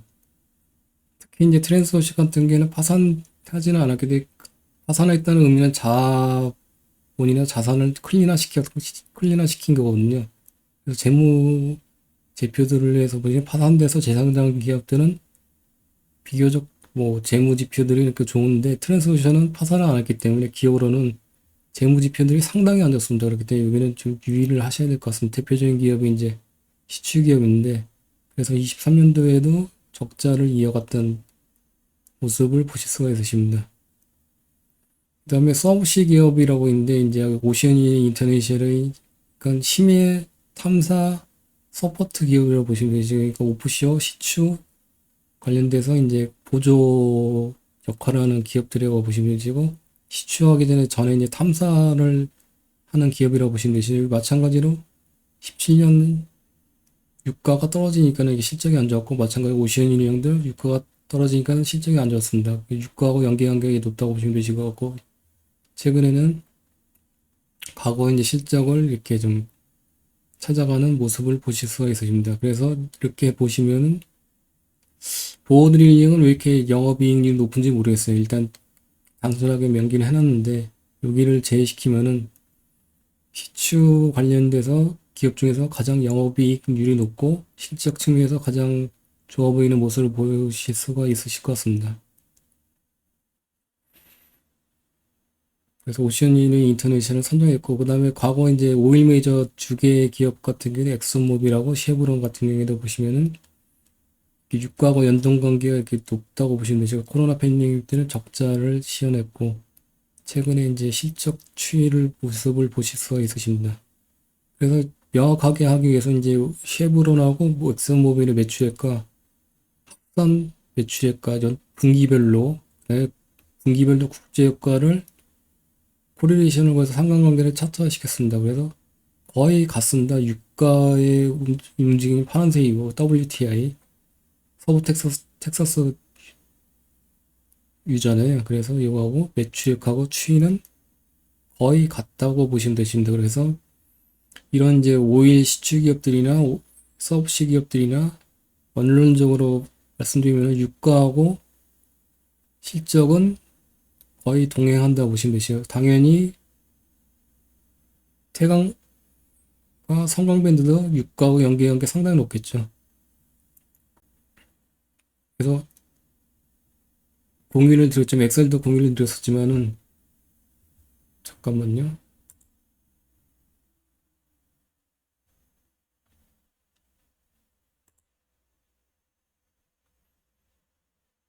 음, 엑소모빌하고 그다음에 쉐보레의 캐펙스를 이제 토탈로 해서 분기별로 이제 체크를 해봤고 캐펙스 엑소모빌하고 쉐보레는 이제 딱 미드스트림이 매출액이 없습니다. 거의 없고 이제 업스트림하고 다운스트림에 이제 집중하는 이제 매출 구조라고 보시면 되실 거고 사업성이라고 보시면 되실 것 같고 그래서 캐펙스 같은 경우에는 업스트림하고 다운스트림 두 개로 이렇게 구분해서 보시면은 전체 캐펙스 중에서 토탈 중에서 업스트림의 캐펙스의 80% 내를 장기간 이렇게 유지를 해왔습니다. 다운스트림은 거의 20% 정도 비중이라고 보시면 되실 것 같죠. 그래서 최근에 24년 1분기 기준에서 이제 업스트림 쪽에 보시면은 총 전체 캐펙스에서 82%를 집중하고 있습니다. 그리고 이제 뭐 시추 관련해서 이제 임대를 하거나 아니면 탐사 쪽 오시아니니 인터내셔널 탐사 쪽 그런 게 직접 발주를 내는 기업이라고 보시면 되실 것 같고 주요 고객사이겠죠 이제. 근데 반면에 매출 중에서는 업스트림 비중은 15%밖에 안 됩니다. 내외로 이렇게 장기간 유지되고 매출액에서는 대부분이 다운스트림에서 이제 발생된다 보시면 되시죠. 캐펙스는 업스트림에 집중되는데 매출은 다운스트림에서 반대로 거기서 높게 발생 중에 있다 보시면 되실 거고.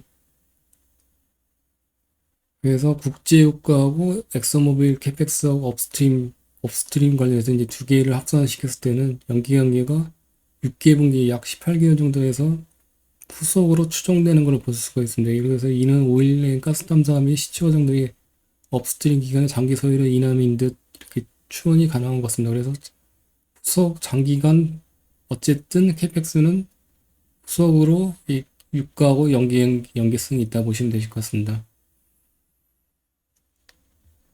그래서 오일 메이저 캐펙스 이제 엑슨모빌하고 쉐보레의 캐펙스가 이제 파란색이거든요. 분기별로. 그래서 오시아니ering 매출액과는 장기간 이게 동행 추세를 보이고 있습니다. 그래서 사업 보고서에 보시면은 오시아니ering 인터내셔널의 메이저 커스터머 그러니까 주요 고객사에서 관련돼서 연계되어 있고 23년, 22년, 21년에 주요 고객사는 5개사가 있고 각각 36%, 37%, 36% 매출 비중 차지하고 있습니다. 그래서 이것들은 이제 오일 메이저사 엑선모빌하고 쉐브론, 뭐 BP, 로얄더지셀 그런 것들이라고 보시면 되실 것 같고요. 그래서 이렇게 캐펙스하고 이쪽 캐펙스들하고 매출과 연계가 높게 장기간 보인다 보시면 되실 것 같습니다. 그리고 포브 아월 탑5 커스터머는 5개 중에 4개 주요 고객사 5개 중에서 4개는 오일앤가스, 익스플로레이션, EMP 관련된 기업들이라 보시면 되시고 그러니까 엑소모빌하고 쉐브론이겠죠 이제. 하나는 그래 나머지 하나는 미국 정부 기관이라고 보시면 되실 것 같고 이렇게 고객사가 분포되어 있다고 보시면 되실 것 같고 그래서 엑소모빌하고 쉐브론이나 미국 정부 쪽 EIA인가요? 오일앤가스 산업의 연계관계가 높다고 보시면 되실 것 같습니다. 그래서 미국 해양 시추 현재 현황을 보시면 이제 오시아니ering 23년 4분기 이제 사업 보고서 내용이고요. 바이든 행정부가 시행한 미국 연방 토지 임대에 대한 사전 임시 금지 조치로 인해서 미국 멕시코만의 장기 전망에 대한 불확실성이 지속되고 있다고 보시면 되실 것 같고 바이든 행정부는 22년 4월 연방 토지에서 멕시코 만이죠. 거기서 석유물 가스 시출을 위한 임대 판매를 일시적으로 재개하는데 금지는 해제를 시켰습니다. 근데 제공되는 A 코스는 80%가 감소하였고 기업이 시추에 지불하는 로열티가 증가됐다고 되어 있습니다. 그렇기 때문에 트럼프 대선 후보가 이제 재선이 된다 그러면은 이제 멕시코만의 이 연방 토지 관련돼서 석유 시추를 전부 다 풀어버린다고 했었잖아요. 그래서 현재는 이제 20% 정도만 활동하고 있는데 이 80% 감소된 게 전부 다 풀린다고 보시면 되시고 로열티도 감소된다고 보시면 되시겠죠. 그래서 미국 멕시코만은 걸프 멕시코라고 보시면 되실 것 같고 여기가 이제 멕시코만 위치고 뉴올리언스, 휴스턴 이쪽이 이제 유전지대라고 보시면 되십니다. 플로리다, 마이애미 쪽. 근데 여기가 허리케인 이제 빈번한 출몰 지역입니다. 그래서 예전에 카타리다인가? 뉴올리언즈 2000년대, 2010년도인가 2020년대 허리케인으로 엄청난 피해를 입었잖아요. 그래서 허리케인이 자주 출몰하는 지역이고 최근에 뉴스 기사를 보면 라니냐 때문에 최근 평상시 평년도보다 허리케인 출몰 강도가 상당히 높아진다고 하고 있습니다. 그렇기 때문에 이쪽에 이제 원유시설들이 집중되어 있기 때문에 허리케인이 막 강력하게 되면은 유가가 상승할 수 있는 개연성이 있을 수 있으니까 한번 뉴스 기사들을 자세히 모니터링 하신 것은 필요하시고 미국에 속한 유전들이 이제 멕시코만 연한 유전으로 구별해서 이제 보시면 되실 것 같고 이쪽에서 이제 연안의 드릴링 시추 관련해서 이제 두 가지로 이제 구분할 수 있는데 미국 연안 쪽에 근접해서 이제 시추하는 시추 장비들이 있고 아니면 이제 심해 쪽에서 이제 시추하는 장비들이 있습니다. 근데 여기는 이제 가스하고 오일 개발이 많이 됐기 때문에 이제 매장량이 줄어들었고 최근에 이제 심해 쪽으로 이제 많이 이제 들어가는 추세입니다. 근데 심해 쪽으로 갈수록 설비들이 복잡하고 장비 운영에 대해서 위험 리스크가 높아지고 있고 실제로도 이제 뭐 시추 활동을 하다가 이제 파손돼서 원유 유출 사고가 과거에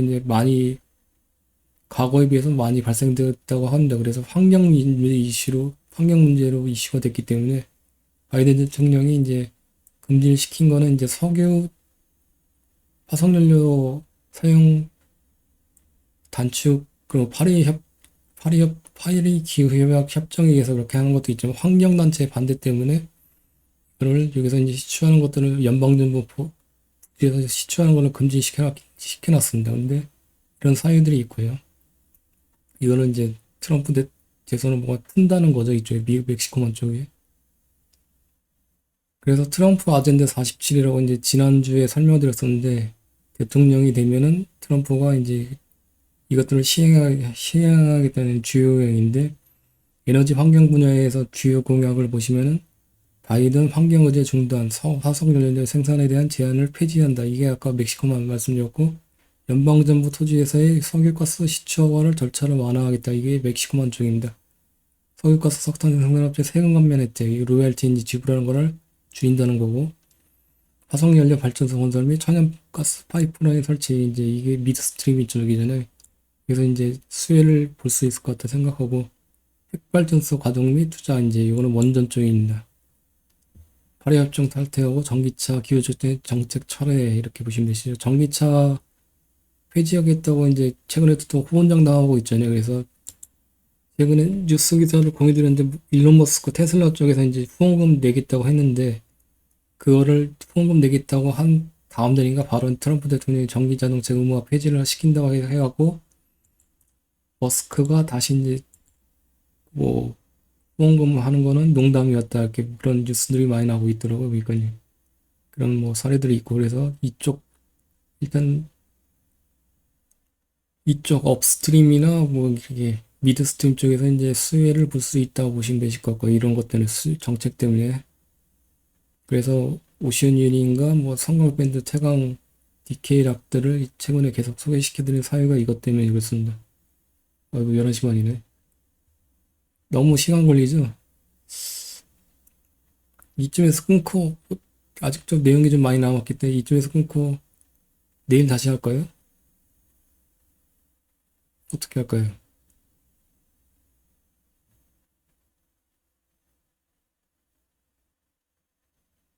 잠깐만요.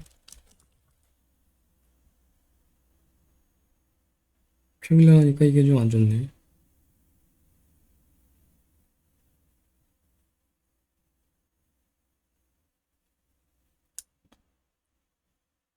어차피 녹화를 하는 거니까요. 그냥 오늘 계속 끝까지 하고 뭐 내일 출근 때문에 이제 일찍 주무셔야 되실 분들 주무시고 신경 쓰지 마시고 나중에 녹화 영상을 보시도록 하십시오.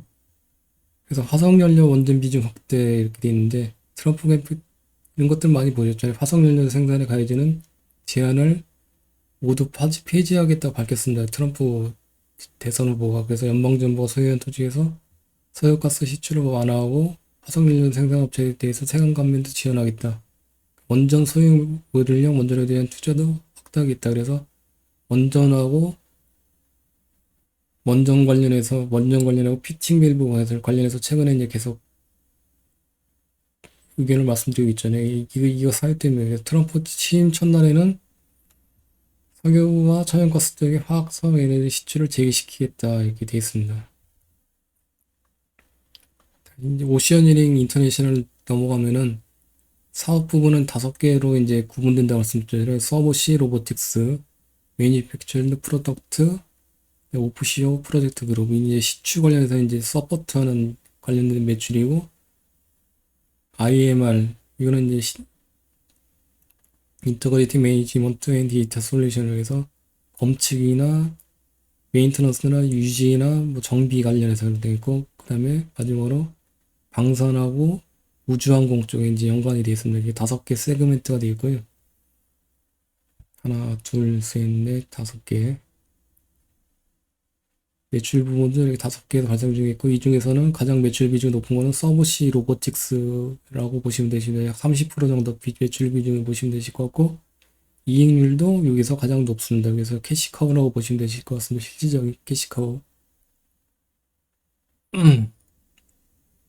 그래서 전체 손익을 18년 1분기부터 24년 1분기까지 보시면은 이렇게 전반적으로 이렇게 상승 추세가 그리고 있습니다. 최근 분기에는 QOQ로 좀 빠지고 있는 모습이고, 뭐 GPM은 약 한 16% 정도 유지하고 있는 모습을 보실 수가 있습니다. 이익률은 좀 낮은 편입니다. OPM이 한 6.2%니까요. 24년 1분기 기준으로. 실적 측면에 봤을 때는 크게 임팩트가 있어 보이지는 않잖아요. 그다음에 현금 흐름은 양호한 편입니다. 보시면. 그리고 OPM, 과거에는 이제 19년, 20년에는 코로나 팬데믹 때문에 상당한 적자를 기록했었는데, 최근에 이제 회복 추세로 보이고 있다 보시면 되실 것 같고, 연도별로 보시면은 23년도에 역대 최대 실적을 기록했습니다. 이때 당시에는 이제 저유가 때문에 많이 안 좋았고, 코로나 팬데믹 때 최근에 이제 실적이 개선 추세에 있다 보시면 되실 것 같고, 캐시플로우로 보시면은 20년, 21년, 22년, 23년 계속 4년, 19년부터 이렇게 적자를 기록했지만은 캐시플로우는 다 플러스 OCF, FCF를 보이는 무수한 모습을 보실 수 있으십니다. 그 다음에 각 연도별로 분기별로 이렇게 명기를 해놨는데 18년부터 24년 1분기 때를 비교하면 24년 1분기 역대 최대 매출을 기록했고, 최근 분기의 매출액은 각 연도별로 18년 이후에 역대 분기 최대 매출액을 전부 다 기록한 좋은 모습을 보실 수가 있으십니다. 사업 부문은 아까 그 5개로 구분된다고 말씀드렸는데, 서브시 로보틱스하고 오프시어 프로젝트, 여기 하나, 둘, 여기 이제 해상 시추하고 연계된 거고, 매니팩처럴 프로덕트도 여기는 이제 AMR이라고 말씀드렸잖아요. 아까 자율주행 공장 로봇 자동 그런 거 AMR이 포함되는 거고, 인터그레이트는 하고 우주항공 방산 쪽 이렇게 5개로 구분된다고 보시면 되실 것 같고, 여기가 이제 이쪽이 석유 오일앤가스 시추 쪽하고 관련된 사업 부분이라고 보시면 되실 것 같고, 뒤에서 설명을 다시 한번 드리도록 하겠습니다. 그리고 유전 개발 프로세스는 탐사하고 개발하고 생산하고 폐광 이렇게 4가지로 구분되고, 관련돼서 각각의 이제 매출 비중을 오시아니언 인터넷에 매출 비중이 포함되어 있습니다. 그래서 탐사 쪽에서 한 11% 정도 매출 비중이 발생 중에 있고, 디벨롭 이 관련돼서 그다음에 개발 쪽 51%, 생산 쪽에 32%, 디코미션이 이제 폐광 쪽에서 6% 정도 보시면 되실 것 같고, 각각의 이제 지원되는 서비스들이 명기를 되어 있습니다. 이게 비즈니스 세그먼트 5개가 있다고 말씀드렸는데, 이 중에서 가장 높은 비중은 서브시 로보틱스가 있고, 매출 비중 30%라고 보시면 되실 것 같고, 각각 이렇게 명기를 해놨습니다. 차트를 선차트를 변경시킨 거고, 이게 서브시 로봇, 심해 로봇 지원. 그래서 매출이 역대 최대 기록했다 QQ로 좀 빠진 측면이 있고요, 최근에. 그 다음에 영업이익 측면에서 봤을 때는 서브시가, 로보틱스가, 여기 캐시카우라고 말씀드렸잖아요. 이제 파란색이 이제 영업이익인데, 절반 이상을 차지하고 있습니다. 전부 다 이제 최근에 보면 5개 사업 부문에서 전부 다 흑자를 구조를 유지하고 있는 모습을 보실 수가 있으십니다. OP 추이고 서브시 추이 가장 이제 캐시커라고 말씀드렸고, 각각의 이제 사업 부분에 보시면 설명을 해놨는데, 서브시 로보틱스는 이렇게 보시면 이제 심해 잠수 로봇이라고 보시면 되시고, 이게 ROV거든요. ROV, 리모틀리 오퍼레이티드 비클. 그래서 원격 조종 심해 로봇이라고 보시면 되죠. 케이블이 있잖아요. 그래서 해상에서 이제 배를 띄워놓고 거기서 케이블로 연결시켜서 이제 이것들을 무인 심해 로봇을 조종시켜서 이제 이것들 관련해서 이제 시추 관련이나 탐사나 서베이, 측량이나 그런 것들을 이제 보조 역할을 시키는 거고, 여기는 이제 AUV라고 하거든요. 오토노머스 언더워터 로봇. 그래서 이제 이건 무인 심해 탐사 잠수정이라고 보시면 되시죠. 이게 두 가지로 갖고 있습니다. 이렇게 서비스를 하고 이제 이게 캐시플로우 OPM이 23%대 가장 높습니다. OPM이 전체적으로 봤을 때 6%인데 여기서 캐시카우 역할을 하고 매출 비중 30%라고 보시면 되실 것 같고요. 250대를 이제 갖고 있습니다. 이렇게 보시면요. ROV를 이런 것들을. 그래서 글로벌리 최대의 기업이라고 보시면 되실 것 같고, 두 번째는 매니팩처럴드 프로덕트인데, 이게 이제 AML이라고 아까 소개시켜 드렸잖아요. 이것들이 이제 포함되는 거고, 무인 지게차들 그런 것들. 매출 비중은 약 20%고 OPM은 10%대 유지하고 있다고 보시면 되시고, 이렇게 높지는 않습니다. 네, 오프시어 프로젝트 그룹은 아까 오일 매지들을 시추하는 데 있어서 이제 서포트하는 개념의 세그멘트라고 사업 부분이라고 보시면 되실 거고, 매출 비중은 아까 로보틱스하고 비슷하게 거기는 30%인데 여기 두 번째로 높거든요. 24%, 20%대인데 이익률은 상당히 박합니다. 보시면요.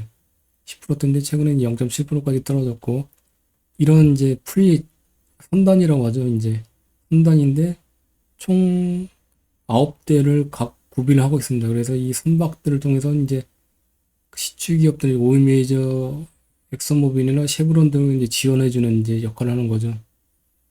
그래서 3대는 자사 선박이고 6대는 임대 선박에 의해서 주로 이제 아까 미국 연방정부 임대부지라고 멕시코만이라고 말씀드렸죠. 멕시코만에 주로 이제 분포를 하고 있고, 나머지는 이제 아프리카의 앙골라만 쪽에 이제 분포를 하고 있습니다. 24년 2분기에 포캐스티드 로케이션을 보면은 이제 예상 이제 위치를 보시면은 총 9대로 말씀드렸잖아요. 그래서 컨시스템 오버 구성되어 있다. 3 owned and 6 chartered. 그러니까 3대는 자사 선박이고 6대는 임대 선박인데 총 9대를 이제 구성해서 선단을 구성해서 유지하고 있고, 오프쇼어 프로젝트 그룹 세그멘트, 그러니까 사업 부분에서 해당 9대를 운영시켜서 이제 매출을 발생하고 있다 말씀 보시면 되시고, 9대 중에 걸프 오브 멕시코 하나, 둘, 셋, 넷, 5대는 멕시코만에서 운영하고 있습니다. 그렇기 때문에 멕시코만의 시추가 활발하게 재개되면 이쪽 매출 쪽에서 증가될 수 있는 개연성이 있고, 23년도에 뱃셀 유틸라이제이션은, 그러니까 이거는 그러니까 전체 플릿 중에서 9대 74%가 계약돼서 활동을 하고 있다고 보시면 되실 것 같습니다. 그래서 유틸라이제이션 이게 비율이 높아지면 그만큼 매출이 활발하게 발생 중에 있다고 보시면 되실 것 같고, 아이고 1시간 40분 지나니까 목이 많이 잠기네요. 듣기가 좀 힘드실 것 같은데 양해를 부탁드리겠습니다. 금방 끝내드릴게요. 그 다음에 나머지 이제 네 번째 인테그레이트 매니지먼트 앤 디지털 솔루션은 통합 자산 관리 관리 서비스와 소프트웨어 분석 서비스를 에너지 산업과 해양 산업을 대상으로 제공한다고 보시면 되실 것 같고, 매출 비중은 10%대 초반, 그리고 이익률은 6%에서 10%까지 이제 꾸준하게 매출하고 있는데, 그렇게 큰 임팩트 있는 사업은 아닙니다. 네, 마지막으로 방산하고 우주항공 쪽인데, 주로 이제 서브마린 쪽, 잠수함 쪽이나 그런 쪽에 이제 매출이 발생 중에 있고, 전체 매출 비중은 10%대 중반에서 20%대, 그리고 영업이익률은 10%대에서 14, 15% 정도 유지하고 있는 모습을 보실 수 있습니다. 그래서 방산하고 우주항공 쪽에는 이제 서브머린 잠수함이나 이런 것들, 그다음에 시베이싱 테크놀로지스 이런 것들, 해상 뭐 크레인 같은 경우나 딥 서브머전스, 심해 잠수정 쪽, 그다음에 우주항공 쪽 관련돼서 이렇게 매출이 발생 중에 있다고 보시면 되실 것 같습니다. 지역별로 매출액을 추이를 보시면은 가장 높은 비중을 차지하고 있는 것은 남세계 미국 쪽, 북미 쪽 매출입니다. 그래서 거의 40%대 중반 쪽에서 미국 쪽 매출 비중이 가장 높고요. 그래서 트럼프 쪽에서 시추 재개를 시키면은 매출액이 증가될 수 있는 개연성이 있다고 보시면 되실 것 같고, 두 번째는 아프리카. 아까 그 베셀 플릿 등이 이제 아프리카 앙골라 쪽에서 이제 4대 정도, 2대 정도 운영되고 있잖아요. 그래서 매출 비중이 높은, 두 번째로 높고요. 아프리카 쪽에. 그래서 선 차트로 보시면은 이렇게 미국 쪽 매출비 주로 주 매출 지역이고 계속적으로 이렇게 유지되고 있다 보시면 되실 것 같고, 미국 쪽에. 그래서 미국 쪽 매출액을 분기별로 별도로 보시면은 추이가 이렇습니다. 근데 이제 트럼프가 재선되면은 이것들이 높아질 수 있는 개연성이 있대요. 과거에는 17년, 18년, 19년대에 이제 재임 시절이 있었는데, 그때는 이제 리그 기업들이 이제 시추경 때 파산됐었잖아요, 많이. 그래서 유가도 안 좋고 그렇기 때문에 현재 그때 당시 매출액은 이렇게 임팩트 있게 보이진 않는데, 시추 활동을 재개시키면은 이것들이 매출액이 증가될 수 있는 개연성이 과거보다는 있지 않을까 생각하고 있습니다. 그리고 거의 이제 마지막인데, ROV 데이스 유틸라이즈드, 이거는 ROV가 250대로 되어 있잖아요. 그러니까 ROV 데이 온 하이어. 그래서 이게 이제 일대 비용이, 일대 임대 비용이거든요. 그래서 이제 장기 추세가 이게 높아지면 좋은 건데, 추세적으로 이렇게 상승 추세이고, 근데 최근에 본 게 좀 아쉬운 것이 빠지는 추세고, 유틸라이제이션은 이제 임대율이겠죠. 이제 ROV에 아까 심해 로봇들 23년 2분기에 피크 찍고 다시 빠지고 있는, 이렇게 좋아 보이지는 않는 모습을 보이고 있습니다. 임팩트 있는 모습을 보이고 있지 않고 최근 분기별로는 다시 빠지고 있는 추세다.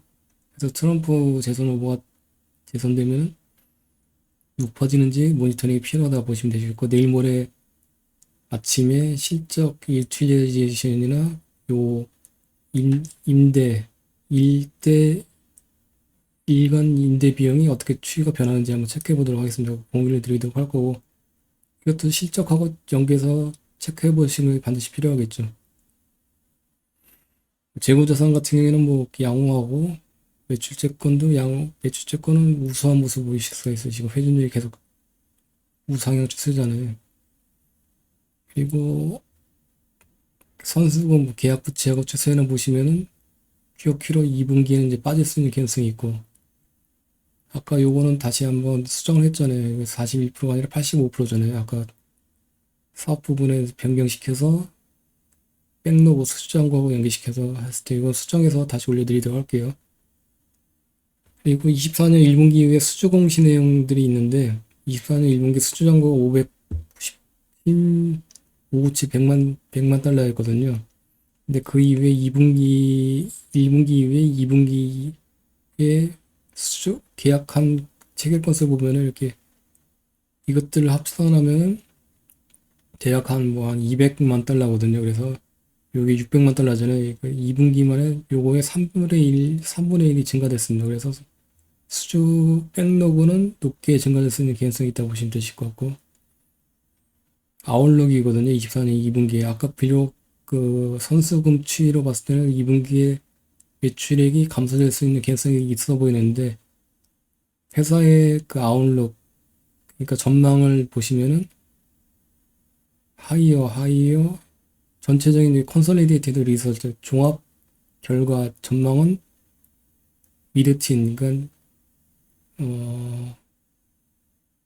요게 이제 24년 1분기 대비잖아요. 그래서 10%대 중반대 상승 매출액이 10% 중반 QQ로 증가될 수 있을 것 같다. 이렇게 아웃룩을 하고 있습니다. 그래서 각 모든 세그멘트 부분에서 높아진다고 보시면 되고, 여기 이제 인테리언트 매니지먼트 여기만 플랫한다고 보시면 되실 거고, 나머지 부분에서 매출액이 전부 다 상승할 수 있는 전망을 갖고 있다. 회사에서 발표를 했습니다. 24년 1분기 홈컬에서 그 내용들입니다.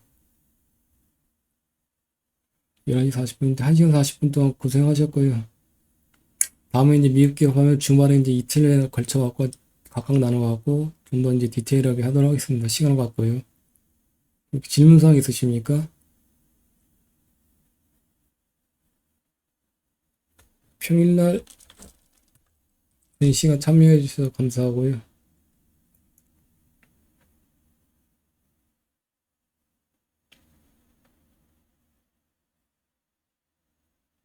내일 모레 한번 실적 한번 지켜보시죠. 그래서 트럼프 재선되면은 뭐 우주항공하고 방산하고 그다음에 그 석유, 오일가스하고 이제 연계한 게 높잖아요. 높은 기업이잖아요. 그래서 괜찮은 기업 같아 보여서 소개를 시켜드렸습니다.